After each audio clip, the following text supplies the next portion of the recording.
Buenas noches, es el 15 de noviembre del 2013. Mi nombre es Matthew Ogden y les quiero dar la bienvenida a esta videoconferencia de esta noche con Lyndon LaRouche en larouchepac.com. Esta noche está conmigo en el estudio Dennis Mason y entre los dos presentaremos dentro de unos momentos una presentación gráfica de algunos indicadores que el señor Lyndon LaRouche comisionó para documentar el estado del desplome económico después de 5 años de la presidencia de Barack Obama. Pero antes de eso, vamos a empezar esta videoconferencia con una pregunta que nos ha llegado de un contacto institucional en Washington que tiene una pregunta específica que le quiere plantear al señor LaRouche. Entonces empiezo leyendo esa pregunta. Dice, señor LaRouche, esta es una pregunta que consiste de 2 partes que aborda la cuestión de la situación económica de Estados Unidos. Primero, una pregunta respecto a la ley Glass-Steagall. Por los últimos meses, con el cierre del gobierno y luego el fiasco en torno a el programa médico de Obama, Obamacare, la atención sobre el tema de Glass-Steagall se ha desviado. Sin embargo, en la última semana parece que hay una reactivación de la atención que se está prestando a la cuestión de Glass-Steagall. Tenemos el discurso que pronunció a principios de semana la senadora Elizabeth Warren, que generó mucho interés y mucha cobertura en los medios de comunicación, porque ella insistió en la urgencia de regresar a la ley Glass-Steagall y luego algo de apoyo que ha venido de un ex gobernador republicano de Dakota del Norte y aún de un administrador prominente de un fondo de especulación, un fondo hedge. Por favor, denos su evaluación de la pelea por Glass-Steagall. ¿Cómo piensa usted que se va a desenvolver esta pelea en las semanas venideras?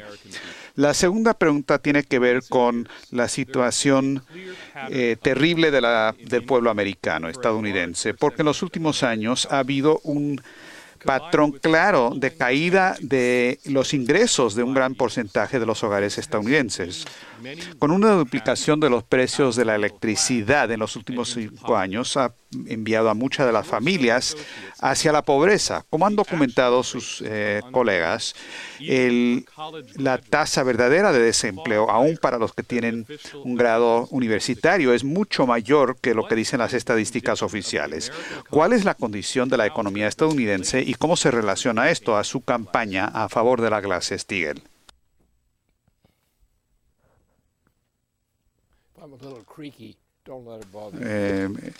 Sí, me duelen un poco los huesos, pero no se molesten ustedes. Me molesta a mí un poco, pero vamos a avanzar, porque las 2 preguntas que han hecho son complementarias y quiero responder a las 2 juntas. Primero, lo que ha pasado en la última semana es el proceso de caída de este presidente ya está en proceso. Podría darse marcha atrás en eso bajo ciertas circunstancias, pero esas circunstancias no son probables. Así es que lo primero que hay que señalar aquí es que sin la ley Glass-Steagall, el desplome próximo, y es un desplome profundo de la economía de Estados Unidos, no se puede parar. Va a ser un desastre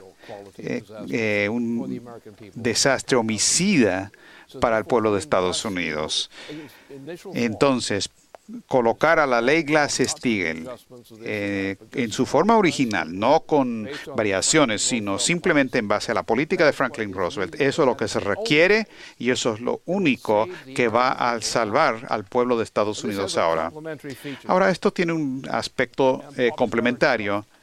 Y es el hecho que el presidente Obama es muy impopular, porque en la última semana, especialmente los últimos días, Obama ha caído a un ritmo acelerado. Está casi a punto de que lo echemos del cargo en un momento próximo, muy temprano.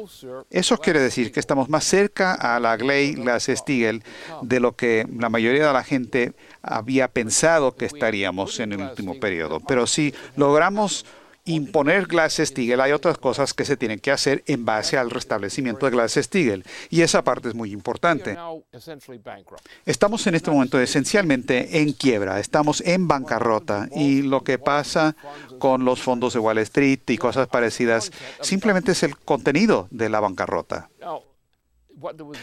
Ahora, ha habido un plan que planificado en Estados Unidos, Europa y otros lados, que es una política de genocidio que fue generado hace algunos años oficialmente y de manera repetida por Su Majestad la Reina de Inglaterra. La intención aquí, como se ve en las leyes que el gobierno de Obama ha adoptado, pero también lo que estaba pasando aún antes con el presidente George Bush, es que había un plan para reducir la población de Estados Unidos y del planeta. Y para el planeta en su totalidad, del planeta, la política ha sido y es ahora, y que es vigente ahora, es reducir la población humana del planeta de 7.000 millones de personas a 1.000 millones, pero a un ritmo acelerado.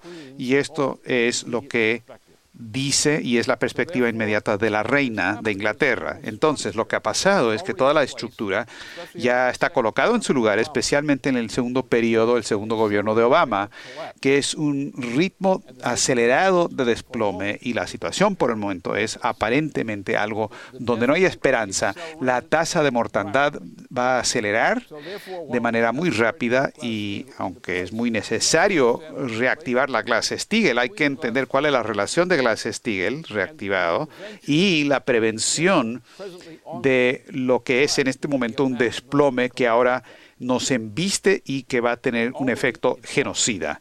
Esto ya está en proceso internacionalmente en la región del transatlántico. La bancarrota de los gobiernos está en proceso. La bancarrota general, bancarrota sin esperanza. Lo que ha pasado en Grecia, por ejemplo, en España, en Portugal, es simplemente una indicación de lo que va a ocurrir en toda Europa.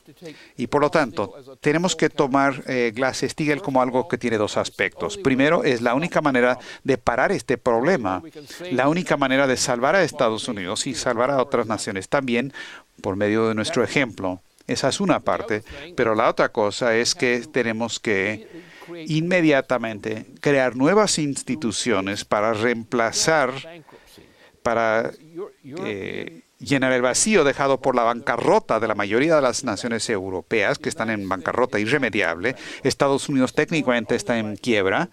Lo único que mantiene eso son valores ficticios porque no hay ningún apoyo sólido para la recuperación de la economía de Estados Unidos.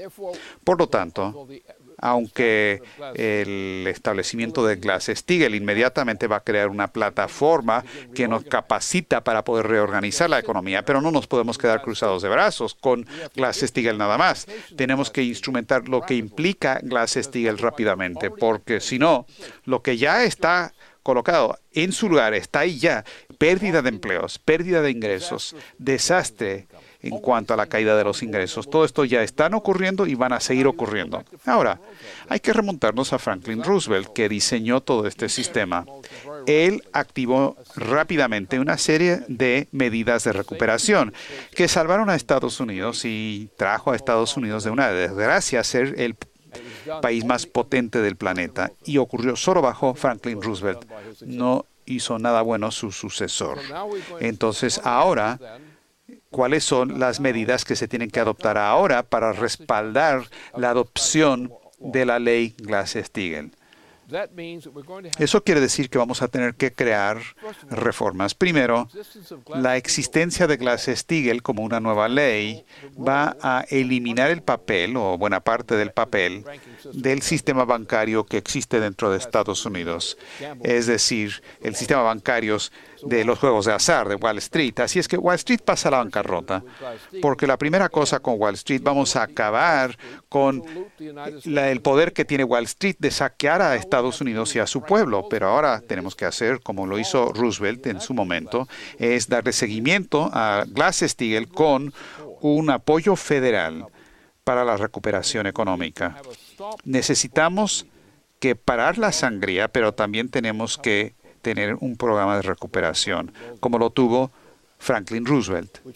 Esto quiere decir que vamos a tener que crear un fondo de capital de la banca nacional, no esta cosa loca que estamos haciendo ahora en Wall Street, pero vamos a tener que crear crédito federal que se utilizará bajo la discreción del gobierno para financiar el empleo y programas parecidos de educación, entre otros, para reconstruir la economía de Estados Unidos para beneficio del pueblo de Estados Unidos. Ahora no hay medios para organizar una verdadera recuperación de ese tipo. Una vez que se adopte Glass-Steagall, luego podemos usar la ley federal para establecer medidas de un sistema de crédito y el tipo de requerimiento y programas que se requieren y de rescate como los que adoptó Roosevelt en los 30 y más adelante. Y eso es lo que nos permitió seguir adelante en la Segunda Guerra Mundial. Así estamos y es la manera de abordarlo. Así es que la idea de que se requieren dos pasos. No puede haber un sistema de crédito al estilo de Roosevelt sin tener previamente Glass-Steagall. Pero una vez que se tiene Glass-Steagall, no se puede crecer más allá de eso sin estas medidas del sistema de crédito. Y en pocas palabras, hay mucho más que se puede decir para explicarlo, pero en pocas palabras es el único programa. Esto viene de manera ominosa en cierto sentido, viene porque el actual presidente Obama está hundiéndose en su popularidad. Se está desmoronando y no se acerquen demasiado porque va a oler feo.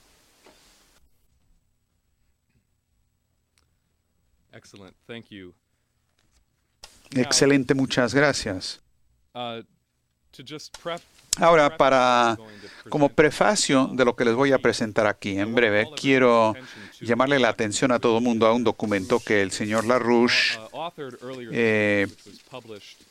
publicó esta semana, se publicó a mediados de esta semana en la página de LaRouche PAC, se llama La crisis hiperinflacionaria actual, peor que la de Weimar. Al inicio de esta declaración usted escribe: yo nací el 8 de septiembre de 1922, al comienzo del proceso del infame colapso hiperinflacionario de la economía de la República de Weimar en Alemania de 1923. Ahora, la amenaza a la economía transatlántica a la fecha es una amenaza mucho peor y prácticamente inmediata, en tanto que el actual presidente estadounidense Barack Obama siga en la presidencia. Ahora, lo que pretendemos hacer ahora con una serie de gráficas es ilustrar el desplome de la economía física de Estados Unidos y el crecimiento de un proceso hiperinflacionario, una burbuja peor que Weimar, ya que tanto desde la eliminación de Glass-Steagall en 1999 y luego la elección de Barack Obama en el 2008. Así es que si pueden presentar la primera transparencia, por favor. Esto se llama Agregados Financieros Mundiales. Ahora, hay diferentes cálculos que se han hecho de la cantidad total de lo que se presenta aquí en esta transparencia. Como pueden ver aquí, los agregados financieros constan aquí de tres categorías: las bolsas de valores, las deudas en general y luego derivados financieros. Y pueden ver que los derivados en rojo es la gran mayoría de los agregados financieros que se presentan aquí. Ahora, según las estadísticas del Banco de Pagos Internacionales, los derivados son más o menos 700 billones de dólares. Sin embargo, según otros cálculos, incluidos los de la revista EIR, es muy probable que la total real sea el doble de ese número.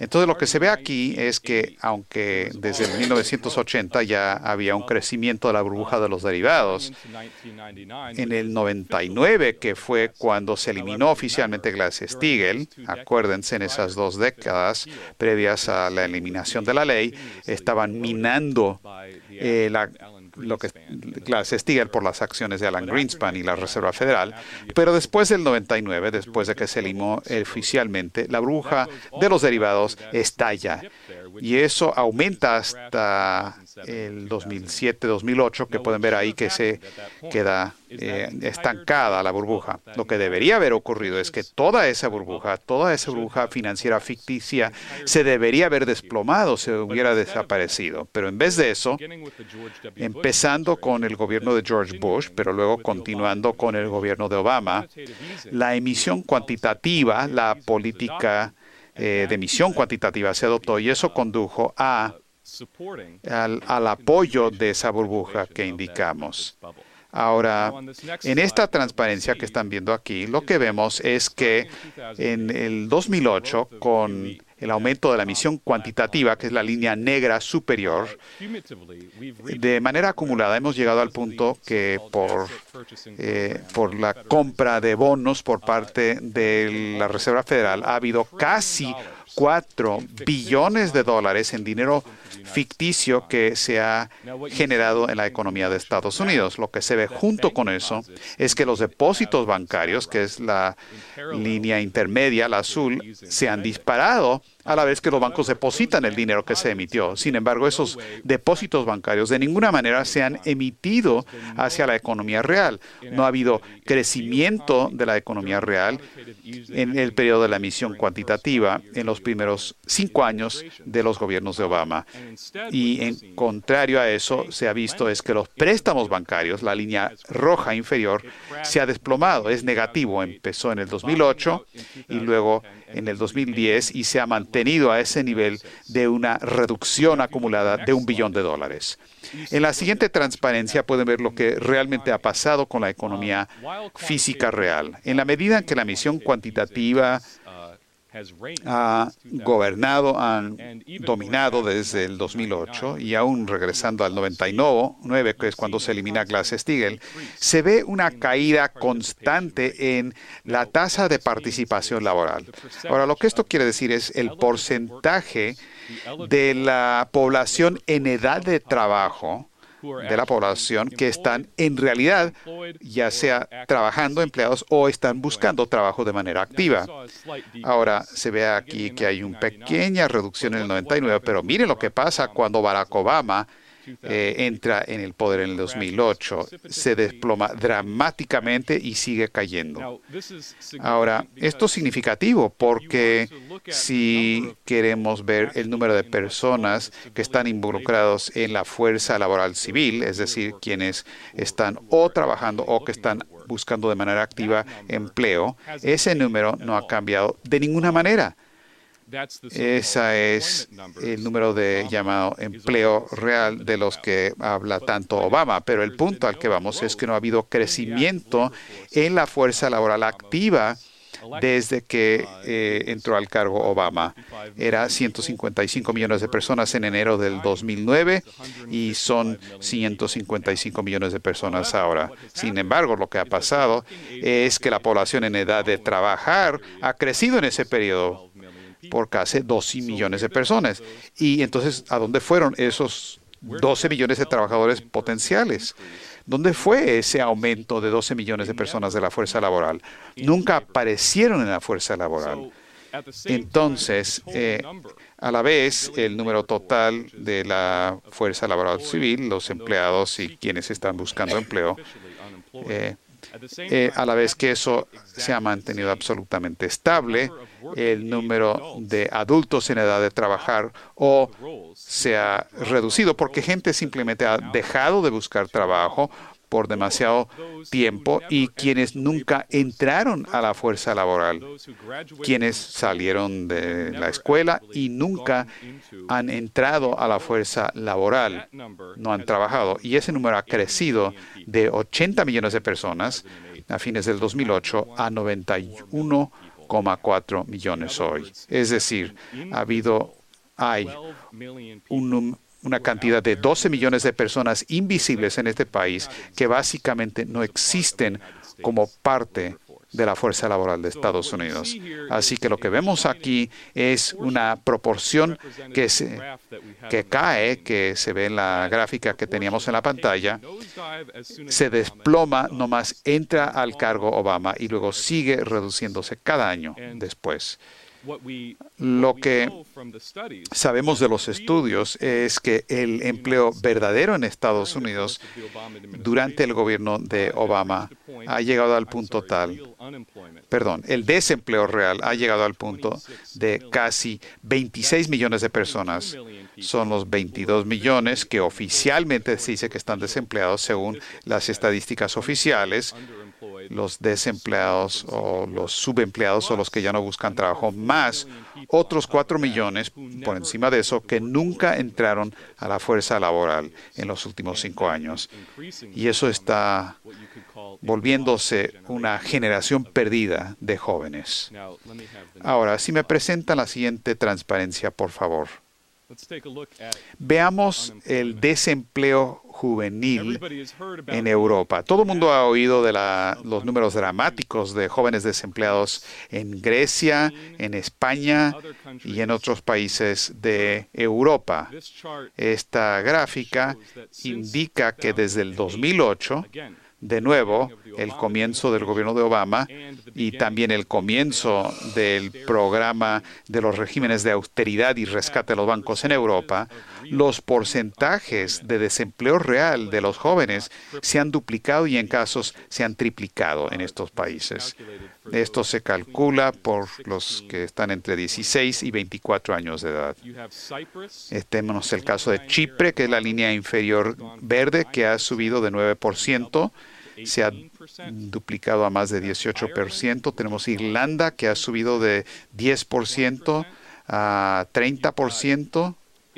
Tenemos Italia y Portugal, que han subido de 20% a casi 40%. Y luego tenemos el caso de Grecia y España, que se han triplicado de 20 y pico hasta casi 60%.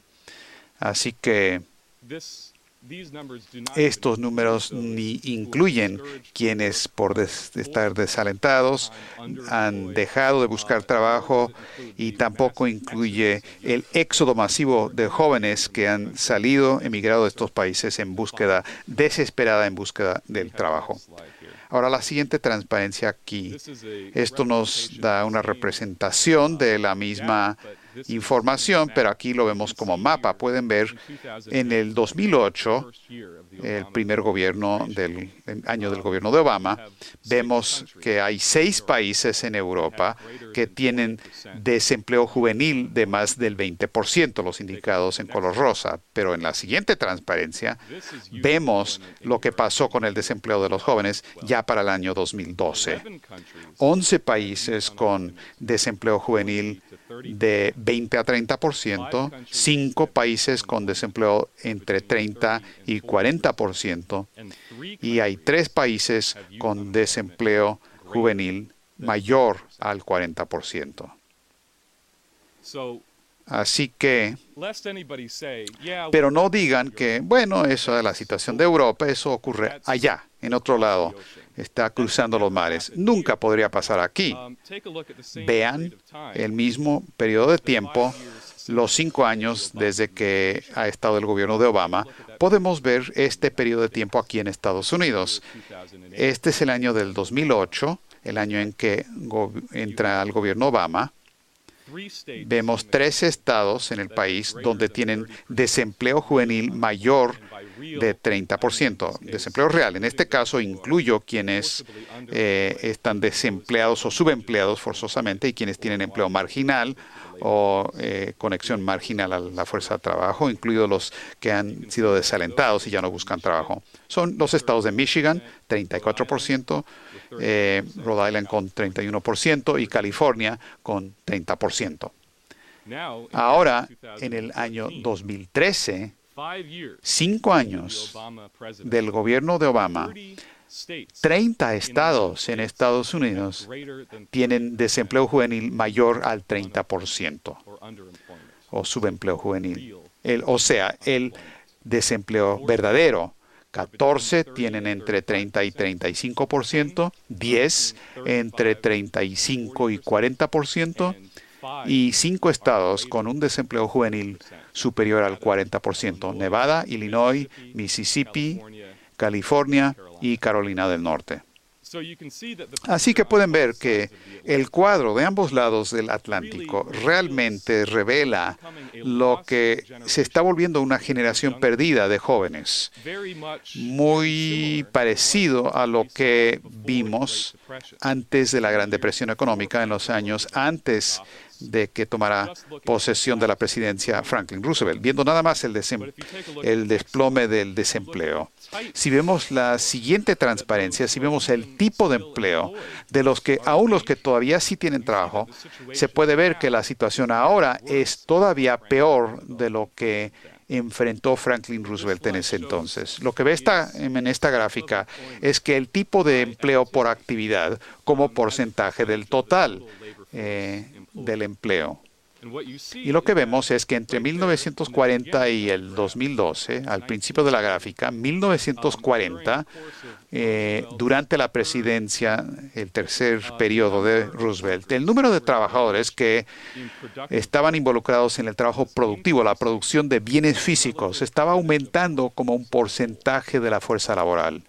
Y claro, esto era durante la movilización de guerra, durante el periodo del arsenal de la democracia. Sin embargo, tan pronto como muere Roosevelt y tan pronto como entra Truman a la presidencia, ese aumento se empezó a ir en la otra dirección. Y en vez de crear empleos de trabajadores adiestrados en manufacturas y demás, se empezó a crear un sector de servicios de trabajadores de corbata. Y la relación en esos dos tipos de trabajo empezó a tener un efecto inverso, y después de que asesinaron a los hermanos Kennedy hasta principios de los 70, irónicamente en 1971, que es el mismo año en que el señor LaRouche había pronosticado de manera singular la crisis que azotó al sistema financiero y la economía en ese entonces bajo Nixon. En ese momento, en 1971, 70-71, el porcentaje de personas empleadas en el sector de servicios excede el número de personas, el porcentaje total, empleada en la producción de bienes tangibles. Y desde entonces lo que ha habido es una disminución paulatina de la economía real, un desplome paulatino que nunca ha cambiado, mientras que los llamados servicios, incluyendo los servicios financieros, han aumentado de manera continua y han tomado control total de la fuerza laboral de Estados Unidos. Así que este es el cuadro de la especulación financiera después de Glass-Steagall. Todo tiene que ver con dinero, todo tiene que ver con Wall Street, que ha tomado control de este país hoy día y que el señor LaRouche ha caracterizado en su último informe como algo que realmente es peor que la Alemania Weimar. Así que quiero darle a Lynn la oportunidad de responder a lo que acabo de presentar, pero también tenemos un segundo elemento que da unos detalles más específicos en cuanto a la producción de alimentos, de atención médica, en cuanto a los bienes físicos que se requiere para mantener a la población de Estados Unidos. Pero primero, si quieres responder primero sobre esto, antes de presentar la segunda parte, o podemos presentar a la segunda parte ahora. Bueno, vamos a pedirle a Dennis que pase al podio para que él presente un poco más sobre el deterioro de las condiciones de vida de Estados Unidos, incluido acceso a la atención médica básica y demás.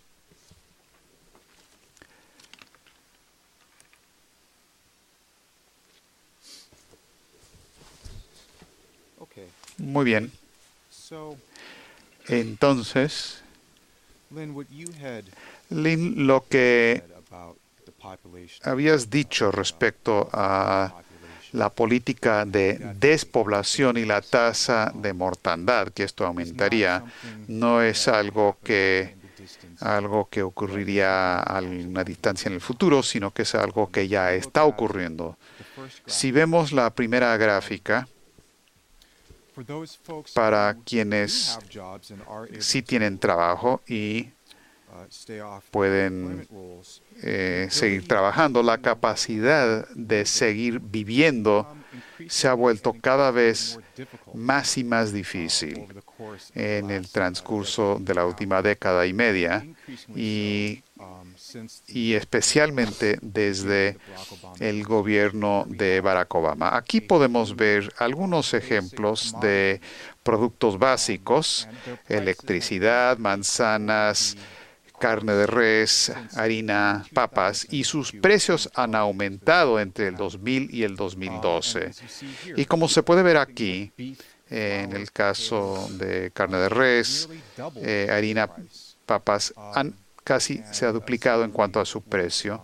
Y lo mismo, como se menciona en la primera pregunta de la discusión de esta noche, como él indicó, la duplicación de los precios de electricidad, hay estas presiones. Ahora, la parte verde en estas barras representa el porcentaje del aumento de estos precios. Se cubre por el aumento de los salarios o los ingresos nominales de la población de Estados Unidos, y que cubre aproximadamente 20% en este lapso, pero todo lo demás, lo que excede eso, simplemente es inflación, hiperinflación y robo.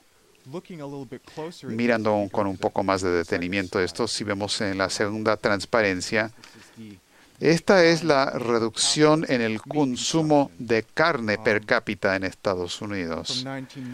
De 1990 al 2012, si ven, lo primero que quiero señalar, si se ve cuando entra al poder Obama, en el 2008, se ve una reducción dramática en el consumo per cápita de carne. Esto es en libras totales, totales que se venden. No es una proporción por hogar, sino la cantidad total. Una cosa que señalaría aquí es que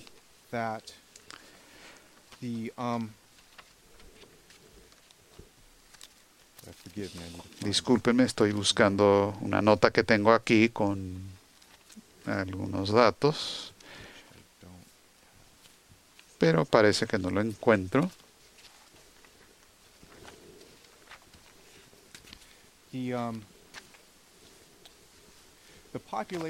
La población en 1990, que es cuando empieza la gráfica, era de 250 millones de habitantes.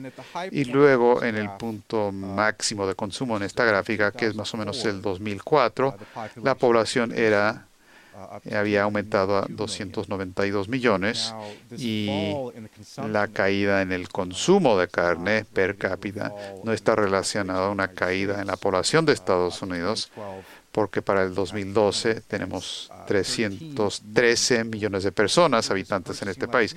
La gente simplemente consumía menos carne. Lo que pasa es que están comprando productos menos saludables, menos necesarios y comida menos cara para tratar de sobrevivir. Ahora, si ahora vamos a la siguiente transparencia. A medida que la producción y el consumo de la carne ha disminuido, a medida que suben los precios, lo que ha subido también es la cantidad de etanol, de la cual la materia prima es el maíz que se usa para la producción de este combustible. La cantidad de maíz que se usa en el etanol ha continuado aumentando desde que Obama llegó al cargo. Aquí era más que una novelería, más que nada, cuando entró Obama al poder. No era parte de la industria, no era parte de un combustible muy grande. Desde que el impulso a moverse hacia lo verde con el gobierno de Bush, esto ha acelerado durante el gobierno de Obama, y aquí esta gráfica solamente se extiende al 2010, pero esto solamente va en aumento, como vemos, al 40% en 2010 de nuestro maíz que puede alimentar al ganado y a las personas. Eso no es lo que usted va a encontrar ahora en la mesa. Se puede hacer cereales, se puede hacer harina de maíz, azúcar de maíz, todo ese tipo de cosas. En vez de eso, se está usando para combustible para las máquinas a costas de la población.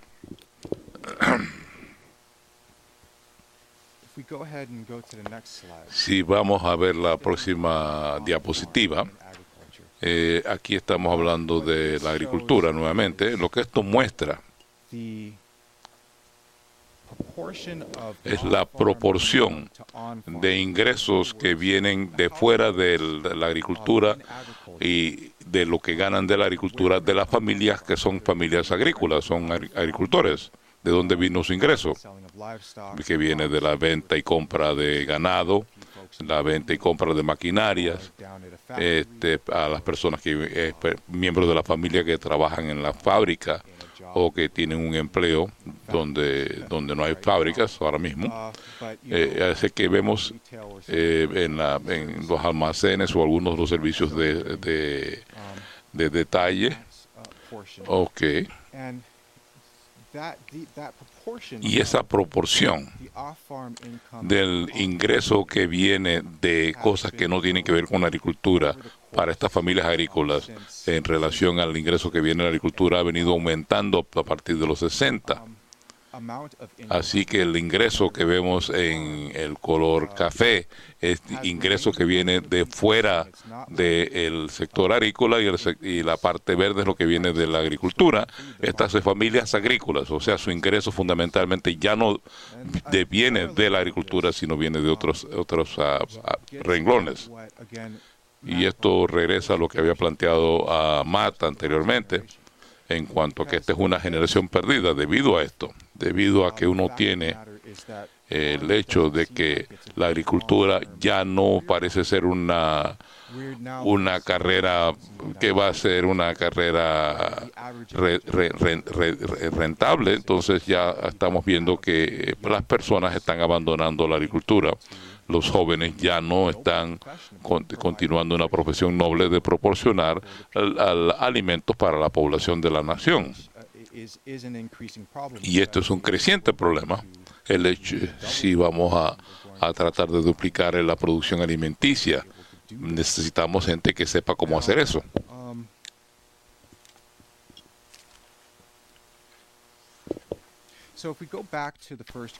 Así que si regresamos a la primera gráfica,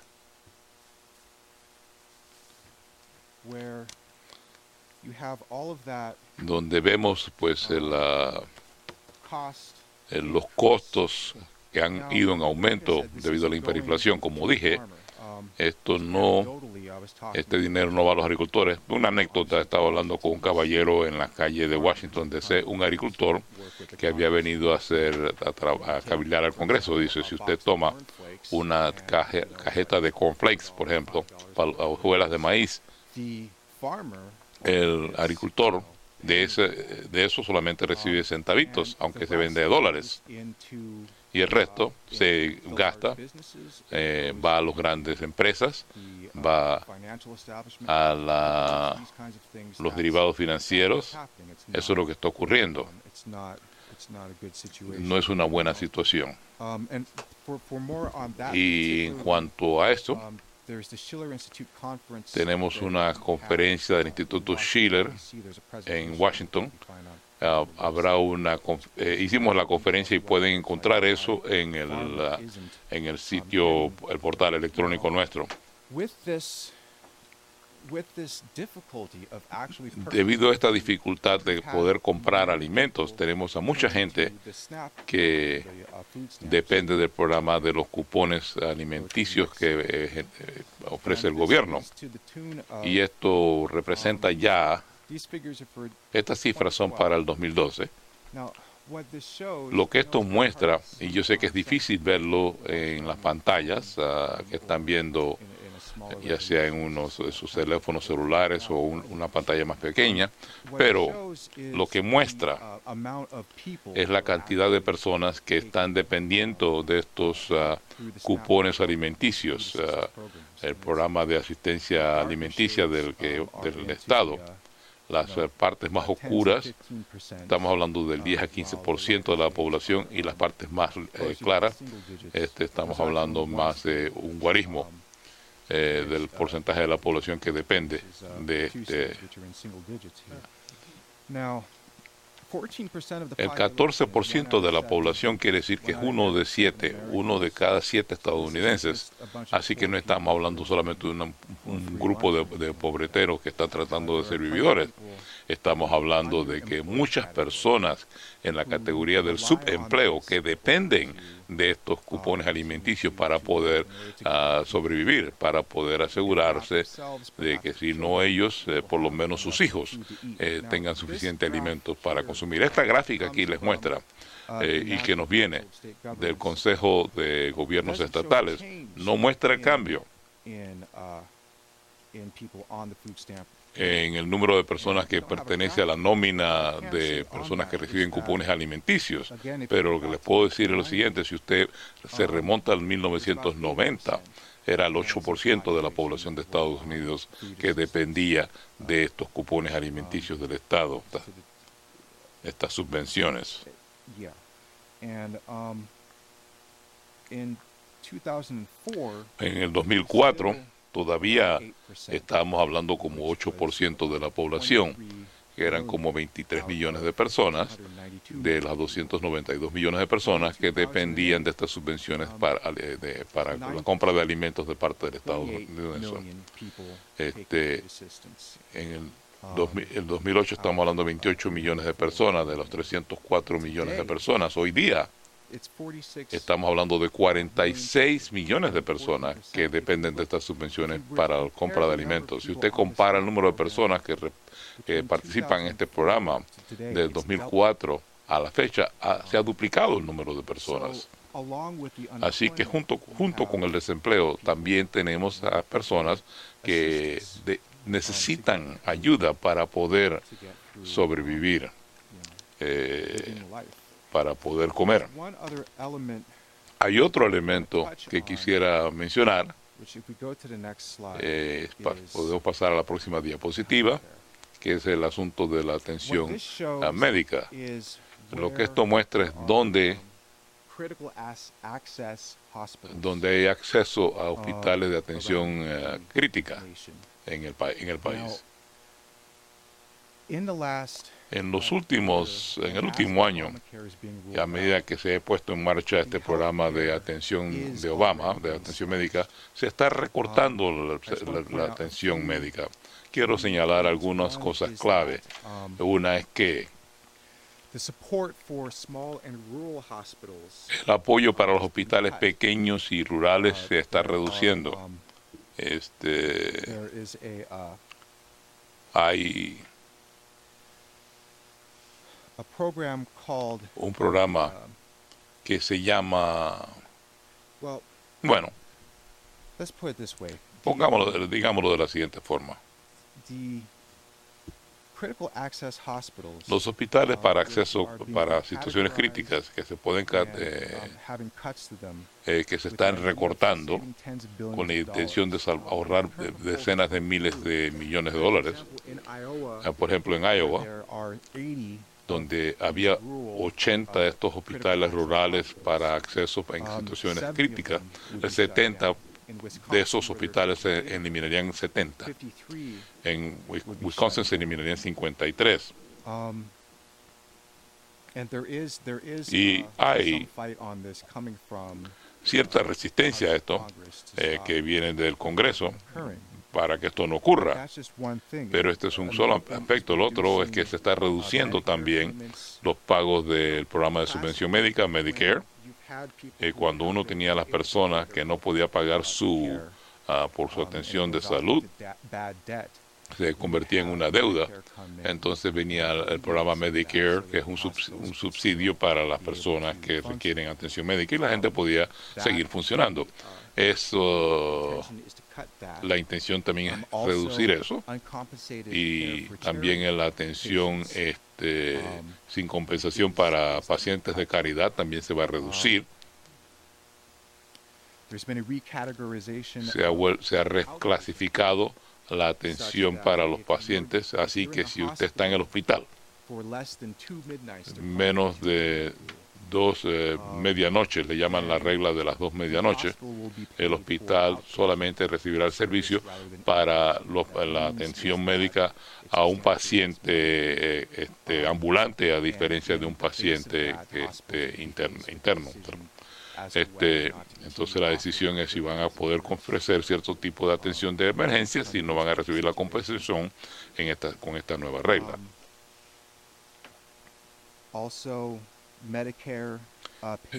Los pagos de Medicare para distintos servicios para los pacientes ambulantes también se están reduciendo.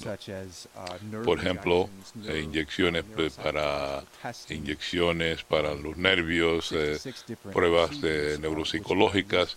Hay 16 otros procedimientos que ya se le han puesto un tope para que no puedan recibir el financiamiento.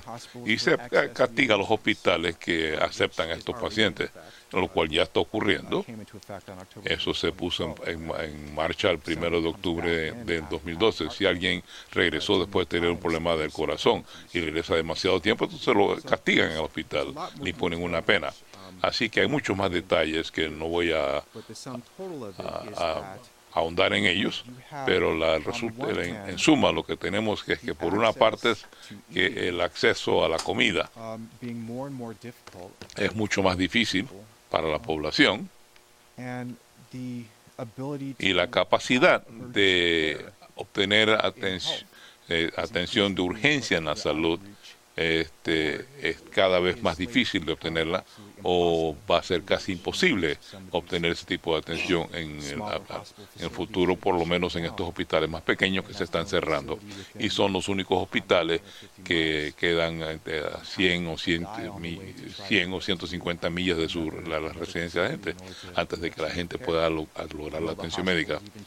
Si los hospitales van siquiera a atenderlos, si saben que no van a recibir la compensación, el hospital va a tener ciertas procedimientos intensos y avanzados tecnológicamente, si no tienen el dinero con que comprarlo. Ese tipo de cosas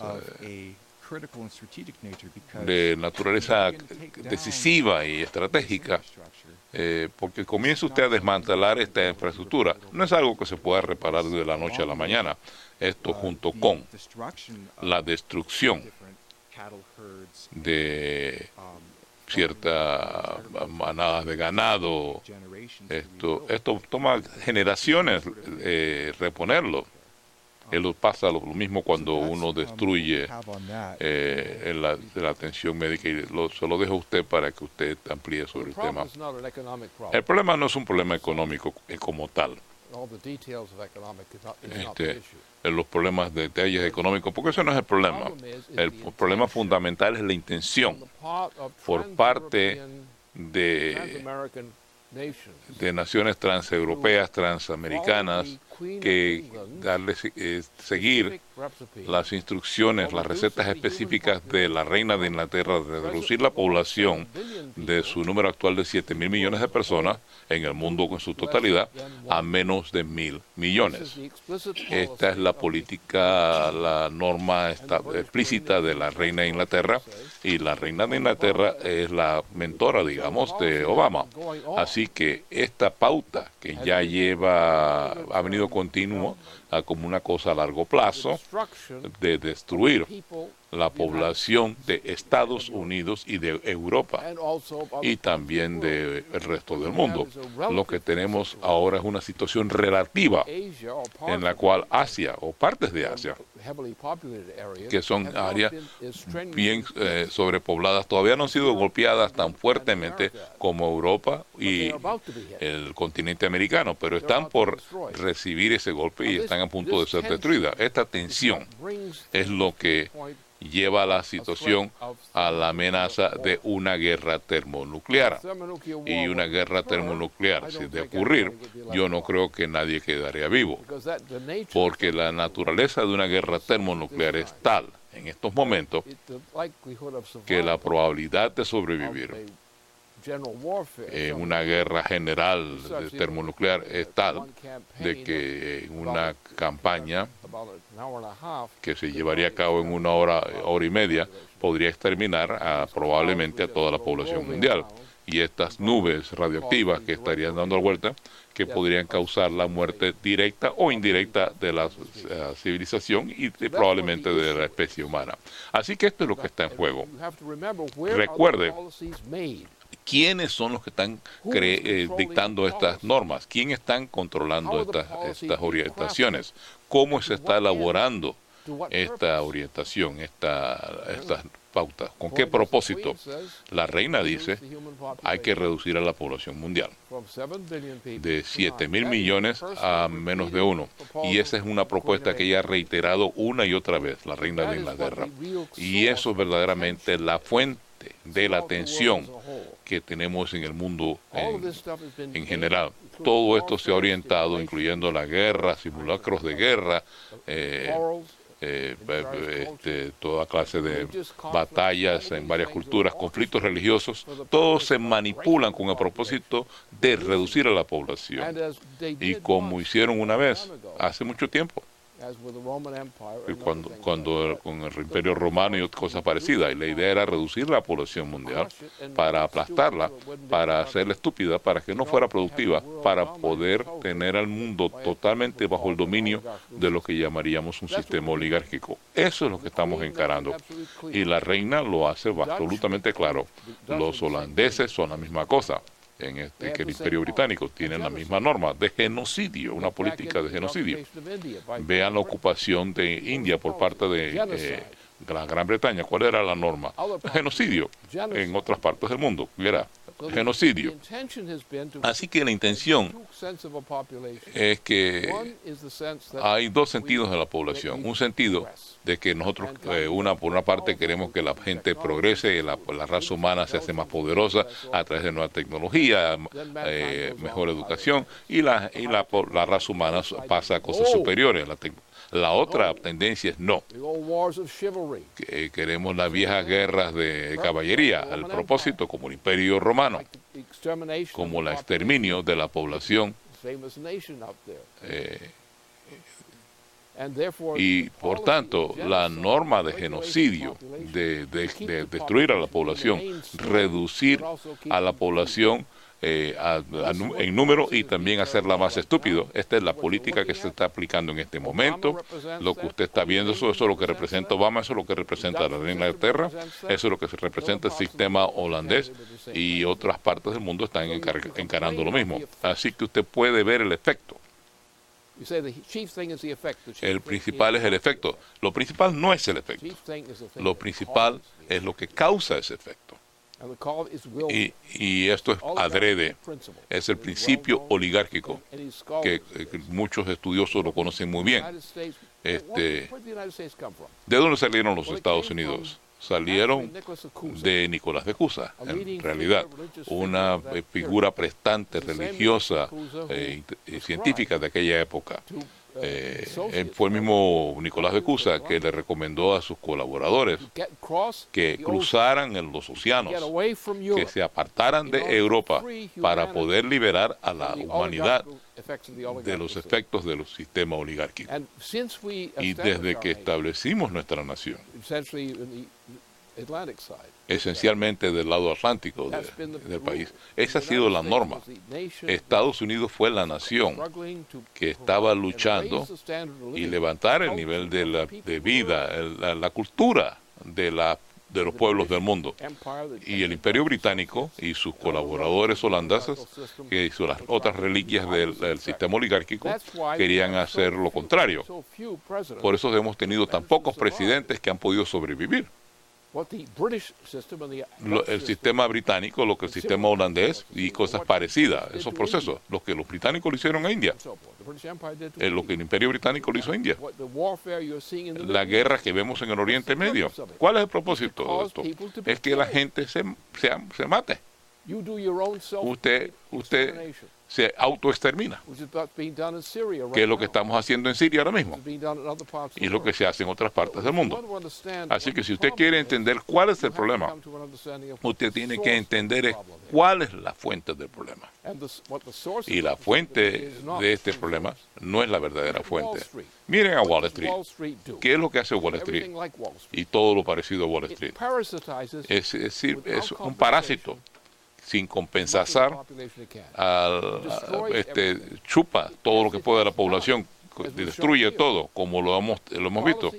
La política de genocidio contra la población para reducir la raza humana a una cantidad muy pequeña de gente pobre, gente que sumisa, que no va a resistir. Porque tenemos una política verde que ya se ha difundido por Estados Unidos. Es una política genocida. ¿Cuál es el efecto de la política verde? Es reducir la población. Hay que embrutecer a la población, que sea menos productiva. Y no desarrollarlos como seres humanos, como decíamos, en una colonia. Nosotros somos una de las colonias. Somos una de las colonias que tal vez podamos ponerle alto a este proceso, como hemos hecho anteriormente. Como dijo Cusa murió antes de poder poner esto en marcha, pero era la política de Cusa, porque él sabía lo que iba a ocurrir en Europa. ¿Y qué ocurrió en Europa? Un nuevo reino del terror contra las naciones. Muerte en masa, grandes periodos de guerra, guerras que uno no siquiera podía concebir. Eso es lo que tenemos en juego. ¿Queremos una especie humana o queremos una variedad inhumana de la especie humana? Y ese es el problema fundamental aquí. No diga porque alguien cometió un error, de que esa no era su intención de causar el efecto, es que tenían algo que tenían que personal en cuanto a ellos. No, toda clase de motivos se le atribuyeron a la gente por este tipo de política, como estas grandes guerras. ¿Cuál era el propósito real? El principio oligárquico, de aplastar la raza humana, a embrutecerla, a hacerla estúpida, que sea tan estúpida que pueda ser controlada en cuanto a qué es lo que piensa esa población, qué es lo que hace esa población. Y la lucha de la raza humana siempre ha sido: no somos bestias. Los seres humanos no somos bestias, aunque tratamos de convertir, hay cierta gente que quiere convertirnos en animales. Eso es lo que está ocurriendo. La intención aquí es destruir a Estados Unidos. Usted podrá llamarle a los Estados Unidos porque lo ha destruido. Vimos eso en los estados del sur, donde había esclavitud. Teníamos esclavitud en los Estados Unidos. Y el legado de la esclavitud todavía existe en Estados Unidos, en gran parte de la población de Estados Unidos. Ese es uno de nuestros principales problemas internos. Y todavía se usa como herramienta para debilitar a Estados Unidos, crear disensión en cuanto a cuál debe ser la orientación del país. Ese que ha llegado el momento, debido a que tenemos este poder termonuclear, la fusión termonuclear y otras armas termonucleares, y mire la cantidad de armas termonucleares que tenemos en Estados Unidos y alrededor del mundo hoy mismo. Vea las fuerzas militares que están alineadas a lo largo de Asia, en Europa, aún en África y demás. El mundo está listo a cometer suicidio en masa en guerra sobre asuntos de este asunto, sobre el principio oligárquico. Miren los hechos. No le preste atención a lo que dicen los periódicos. No tome estos chismes como si fueran la noticia, información.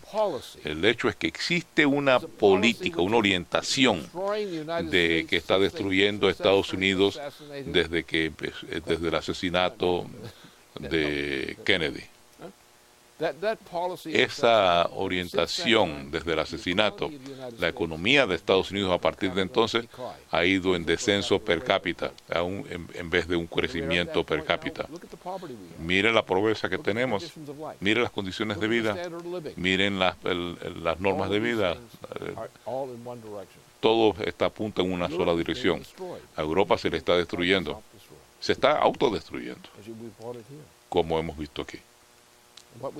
Y lo que necesitamos entonces es que la gente nuevamente de Estados Unidos que fue creado como un esfuerzo indirecto de Nicolás de Cuso, nosotros en Estados Unidos y en otras partes de las Américas especialmente, que reflejamos el mismo proceso, creamos unos Estados Unidos en nuestra parte del mundo.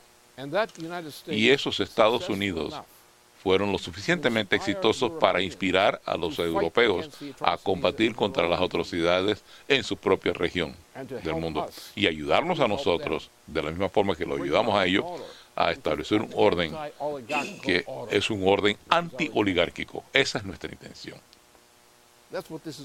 De eso que se trata esto. Se reduce a un problema práctico que llamamos a principios de esta operación. La fuente de este problema es el sistema oligárquico, que es el enemigo de la raza humana, y en contra de las fuerzas que están luchando contra el sistema oligárquico, que las representa por la creación de Estados Unidos. Y fue la creación de Estados Unidos, que empezó con las colonias de la bahía de Massachusetts. El principio de ese proceso que puso en marcha el mundo transatlántico y en otras partes, el tipo de impulso que creó Estados Unidos de forma exitosa. El Imperio Británico o anglo-holandés específicamente han estado tratando de destruir a Estados Unidos y a otros desde entonces. Nosotros se nos está destruyendo en este momento por orden de el payaso de los británicos que se llama Barack Obama. Él es un títere de la reina de Inglaterra. No hay duda alguna sobre eso. Las políticas de ella son las políticas de él. Ella tiene una política: reducir la población del planeta de 7.000 millones de personas a 1.000 millones de personas. Esa es la política de ella. Esa es la política de él. Eso es lo que hace él en la práctica. Esas son las instrucciones que él tiene. ¿Cómo crees que hemos venido a surgir todas estas atrocidades? Porque a alguien se le ocurrió una mala idea. ¿Qué hay detrás de esto? ¿Qué es Wall Street? ¿Qué es Wall Street? Es una extensión del Imperio Británico. Es el Imperio Británico que controla Estados Unidos. Remóntese en la historia. Remóntese al siglo XIX, principios del siglo XIX. Bueno, ¿qué ocurrió? El Imperio Británico en aquella época estableció una serie de bancos en Nueva York y en Boston. Esos bancos se convirtieron en los instrumentos que, bajo el control de la monarquía británica, controlados abiertamente, directamente, explícitamente por la monarquía británica. Teníamos presidentes que eran agentes de la oligarquía británica. Muchos presidentes fueron agentes abiertos, explícitos de la monarquía británica. ¿Qué hemos hecho nosotros? Ceder a una serie de traición contra nuestra propia nación, aceptar a nuestro país que ha invadido, a gente que ha invadido nuestro país, que ha causado que nosotros nos hayamos cometido autosuicidio, con políticas, con instituciones financieras. Estas son las cosas que han arruinado a Estados Unidos.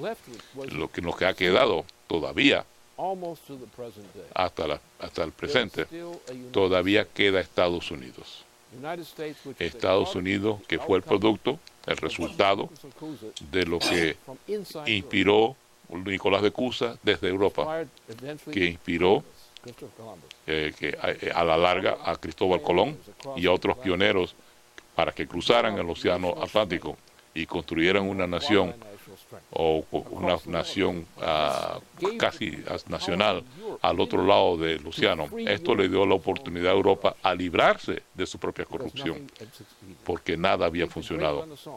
Mira el gran renacimiento, el renacimiento dorado, del cual surgió Cusa.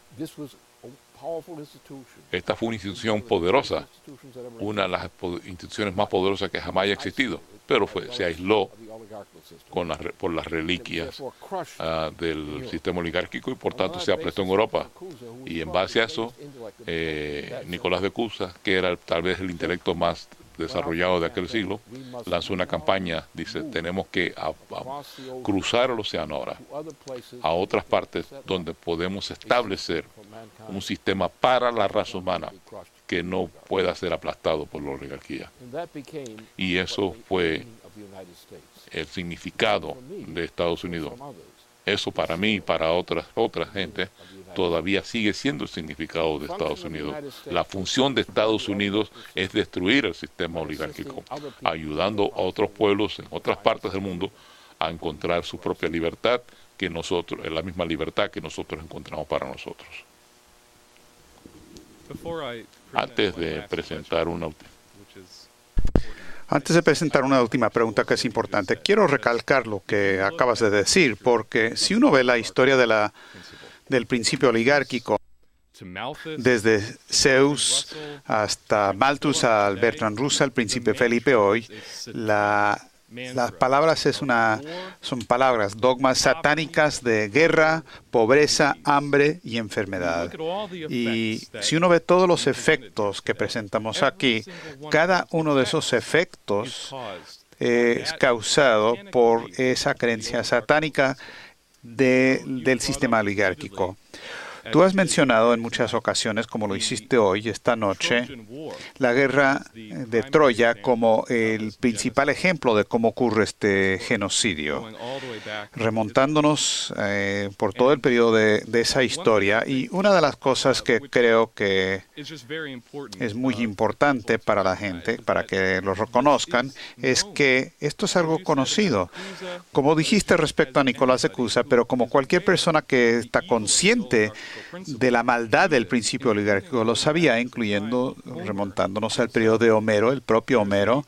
Hay un poema épico compuesto como un prefacio a la Ilíada y a la Odisea, y es un poema que habla sobre qué condujo a la guerra de Troya. Y en esta obra describe por qué Zeus decidió provocar esta guerra. Dice, hubo un tiempo en que las tribus sin número de los hombres, aunque estaban difundidos ampliamente, oprimían a la tierra misma. Y Zeus lo vio y tuvo lástima, y en su corazón sabia decidió liberar a la tierra de los hombres, causando la gran pelea de la guerra ilíaca, para que la muerte liberara a la tierra, y así los héroes murieron en Troya y el plan de Zeus llegó a pasar. Y ahí se ve que Zeus es un ambientalista, entre otras cosas. Pero bueno, la última pregunta nos ha llegado de un anfitrión de un programa de radio muy prominente en Filipinas, que también es un amigo cercano de nuestra organización. Y él ha comentado, como todo el mundo sabe, ha habido una terrible tragedia en Filipinas con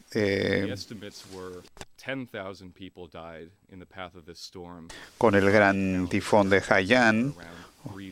Estamos hablando ahora de muertes de 3,000, 4,000 personas. No hay ni manera de enterrar a todos los muertos. Este amigo pregunta si puedes comentar sobre el desastre en esta nación después del gran tifón Haiyan, que está causando una destrucción masiva y que fue algo que empeoró terriblemente por el déficit drástico de infraestructura en esa nación para abordar tales desastres naturales. Dice, señor LaRouche, usted ha tenido una relación larga y de amistad con Filipinas, pero también ha sido muy crítico de la falta de liderato ahí desde que tumbaron al gobierno de Ferdinand Marcos en 1986, cosa que hizo George Shultz con sus amigotes, que ha dejado a ese país en pobreza, destruyó su programa de energía nuclear, cerró su industrialización y terminó su programa de autosuficiencia alimentaria, con el resultado de que Filipinas ahora está fuera del desarrollo que está ocurriendo en el resto de Asia. Pregunta, ¿cómo ves que tus propuestas para un sistema de crédito, infraestructura y el desarrollo impulsado por la fusión nuclear en el Pacífico, cómo pueden abordar esta crisis actual en Filipinas y crisis parecidas en el futuro? Bueno, esto tiene dos aspectos. Primero, la cosa clave es que hay que fomentar el desarrollo de la infraestructura económica. Pero ¿cómo va a ocurrir esto? Ahora estamos en el punto donde la amenaza más grande de la humanidad es la amenaza que sigue latente de una guerra nuclear, termonuclear. Ahora, si esa es la opción básica para librar una guerra entre las naciones principales hoy día, para las guerras mundiales. Y esto quiere decir que si se toma el conjunto de los sistemas de armas y su naturaleza que existen para la guerra general, hay una situación que es capaz de extinguir a la especie humana o casi extinguir a la especie humana. Por lo tanto, ha llegado el momento en que el objetivo tiene que ser eliminar la guerra como tal, porque la guerra de cualquier tipo general tiene esta naturaleza.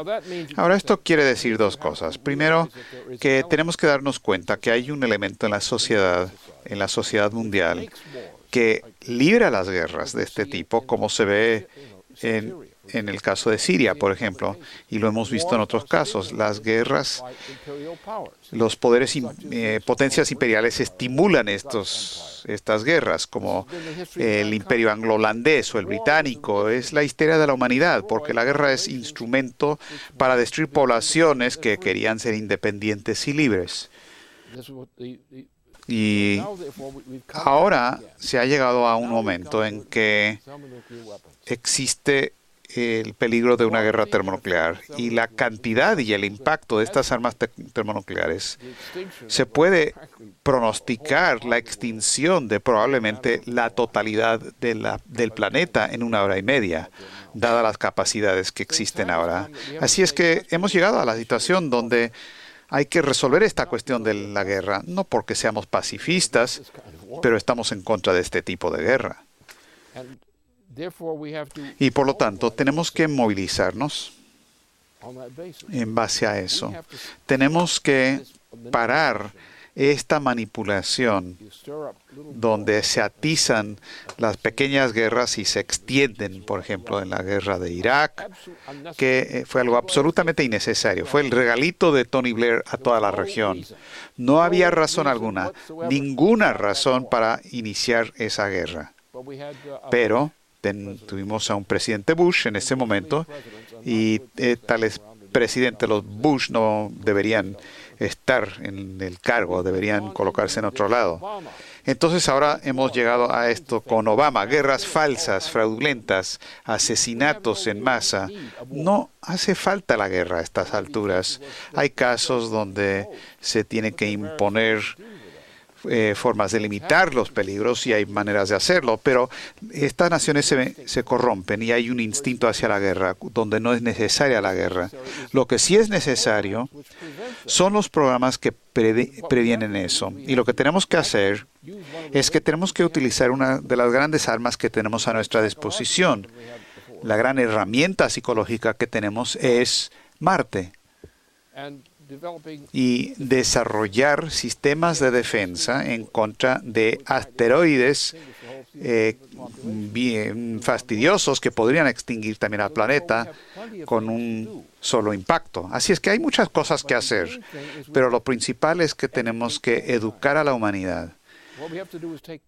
Tenemos que tomar a las principales naciones del mundo o partes de esas naciones que reconocen lo que significa la guerra termonuclear, especialmente cuando se trata de que estamos al borde del precipicio de una guerra tal. El potencial está ahí. Por lo tanto, eso es lo que hay que parar. Eso quiere decir que requerimos de objetivos nuevos. Primero, tecnología avanzada, tecnología muy avanzada. La fusión termonuclear ha sido, desde principios de los 70s, ha sido la fusión termonuclear la mejor opción para impulsar el progreso en el mundo. Ahora, para nosotros, en nuestra operación, es lo que queremos nosotros. Eso es lo que se requiere en el Pacífico ahora, porque hay una condición terrible de la región del transatlántico, como se ve en nuestro propio país, casi destruida. Hemos destruido buena parte de nuestra capacidad para sobrevivir, sino la capacidad de vivir. Y ha llegado el momento de que tenemos que crear una nueva alianza entre naciones, y creo que se puede hacer. Si Estados Unidos se deshace de este problemita que tenemos dentro del país ahora, creo que podemos lograr el acuerdo con Rusia, forma parte de esa indicación, otras naciones forman parte de esa indicación.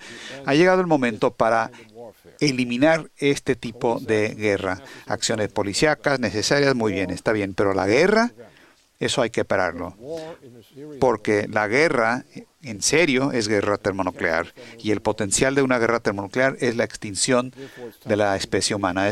Por lo tanto, tiene que despertar la especie humana si es que quiere sobrevivir. Y hay cosas muy específicas que deberíamos estar haciendo hacia ese objetivo, esa política.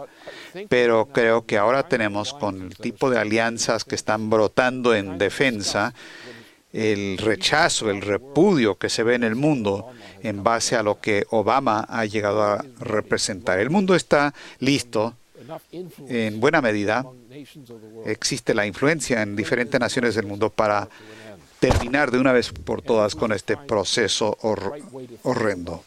Y si logramos contemplarlo, considerarlo bien, podemos lograr que las naciones soberanas, que aún son soberanas, porque la soberanía es algo muy importante, porque hay que integrar la personalidad del pueblo. No puede venir alguien a decir que sea rey y diga, ustedes son ahora mis sujetos. No, eso no es una forma de construir una nación, pero si uno puede lograr que los líderes de las naciones, si pueden reconocer el interés general y encontrar metas comunes, no tienen que ser idénticas, pero tienen que ser metas en común. Si hacemos eso, podemos salvar a la civilización. El otro lado de este cuadro, una vez que hemos logrado y hemos presentado la idea entre suficientes personas en suficientes naciones, ha llegado el momento para hacer exactamente eso. Y creo que, como vemos en las calles, por así decirlo, Obama está cayendo. Si eso será algo permanente, definitivo, no se sabe todavía, pero Obama ahora aparentemente, políticamente, está condenado a su destrucción, y la gente está preparada cada vez más para expulsarlo del cargo y dejar a las ceremonias a un lado. Bajo esas condiciones, quizás hemos llegado al punto donde el grado de sufrimiento en el sector del transatlántico, como en nuestra propia nación y en otras, es tal que probablemente podamos llegar a tal acuerdo si podemos incluir a Rusia, que está dispuesta y lista, China está lista, India probablemente también, y así por el estilo. Así es que la disposición está ahí si se les puede asegurar que existe una opción garantizada y que las circunstancias mismas nos ofrecen. tenemos que lograr el cambio y las circunstancias que promueven eso, hay que volver que sea la realidad de la intención de lograrlo. Hemos llegado al momento en que eso es, desde un punto de vista práctico, se ha vuelto obvio. El gran obstáculo es la política verde, es la política troyana, es la política oligarca, es la política de hacer que la gente sea estúpida y también hambrienta y moribunda. Entonces, lo que tenemos que hacer entre gente dirigente en el mundo, que estos locos que están produciendo todos estos desastres, y a estos tipos hay que silenciarlos y callarlos, y la gente cuerda de las naciones que se dan cuenta lo que es el problema, lo que es el peligro. No hay una sola nación en el planeta que no se vea amenazada hoy día, amenazada principalmente por estas consideraciones. Tenemos que lograr que gente seria se den cuenta que lo que es nuestro objetivo no es una guerra con otra nación, sino que nuestro proyecto es lo que nos puede salvar a la humanidad de grandes objetos, de asteroides que flotan en el espacio, que con un solo impacto, si hacen un impacto con el planeta, nos pueden destruir a todos. Ese es el enemigo. Marte es algo que no recomiendo que la gente vaya a Marte para nada. Es una idea necia. Es una idea antigua. ¿Por qué? ¿Por qué hacer eso? Podemos colocar en Marte de una manera, el futuro más o menos cercano. Si es que hacemos esto, podemos colocar instrumentos, herramientas en Marte para controlar lo que pasa en la superficie de Marte. Podemos desarrollar las tecnologías para lograr eso y podemos utilizar a Marte de esa manera como uno de los lugares que podemos controlar para controlar el espacio solar, para protegernos de la posibilidad de que nos impacten estos grandes objetos que pueden destruir al planeta. La defensa del planeta es lo que está en juego. Y eso no quiere decir que hay que ir a otro planeta, sino quiere decir parar estas amenazas, que ya es algo endémico en nuestra parte del sistema solar, y hay que prepararnos para defendernos de eso. Y también la humanidad se va a extender su futuro de la vida en este planeta al futuro de administrar, manejar una parte entera del sistema solar. No vamos a tocar las otras partes del sistema solar en mi vida específicamente, pero digamos en esa región hasta Marte, en el sistema solar, podemos y debemos desarrollar sistemas que controlamos desde la Tierra, que serán un medio para lograr ese objetivo. El hombre no se considerará como terrícola, sino que se va a considerar como gente que vive en la Tierra, nacidos en la Tierra, pero que están administrando y manejando una parte importante del espacio solar. Ese debe ser nuestro objetivo.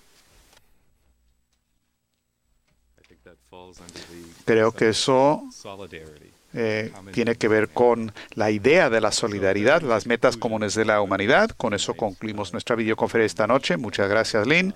Y gracias también a Denis por estar conmigo y, por supuesto, el equipo técnico para que todo esto funcionara.